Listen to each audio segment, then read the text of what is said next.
तो भाई लोग आज हम कोनो रोस्ट वीडियो बनावे ला नहीं कि भोजपुरी गाना पर ना फिल्म पर ना कोनो एक्टर पर हम आज पर रोस्ट तुमको करे वाला नहीं कि ये क्या हो गया?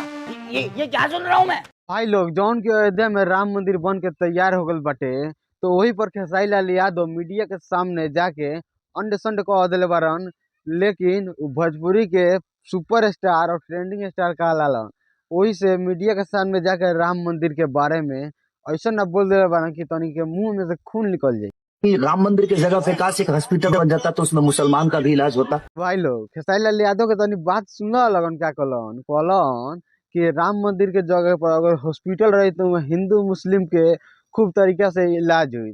लेकिन भाई लोग बिहार में हॉस्पिटल के कमी होला ही नहीं के आ एगो राम मंदिर बन गल बा तो ऊपर खेसारी लाल यादव कहता रहन कि राम मंदिर की जगह पे काश एक हॉस्पिटल बन जाता तो उसमें मुसलमान का भी इलाज होता। खेसारी लाल यादव हैंग हैंग कह दिले बा राम मंदिर के बारे में। आप बात करी मनोज तिवारी के जो भोजपुरी के वर्ल्ड वाइड के सुपरस्टार एक्टर हवन। उ राम मंदिर के बारे में इतना बढ़िया गाना गइले बारन जौन तनी सुनो लगन।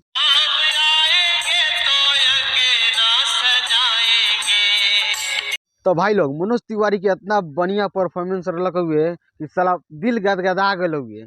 अब बात करी पावर स्टार पवन सिंह के जो भोजपुरी के टॉप नंबर 1 पर आवेलन। इहो जाके इतना भयानक तरीके से स्टेज मंच पर गइले बारन राम मंदिर के बारे में इतना भयानक सॉन्ग गइले बारन वो जाके सुनो लगन।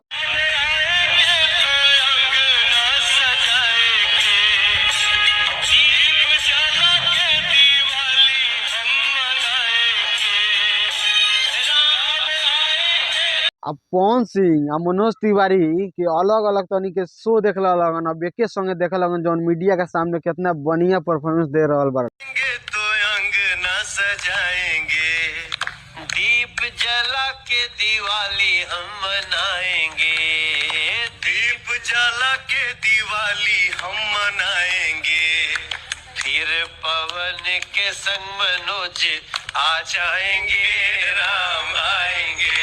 तो भाई लोग तनी के देखला लगन कि पावर स्टार पवन सिंह आ मनोज तिवारी मीडिया के सामने राम भजन गा रहल बा लगन।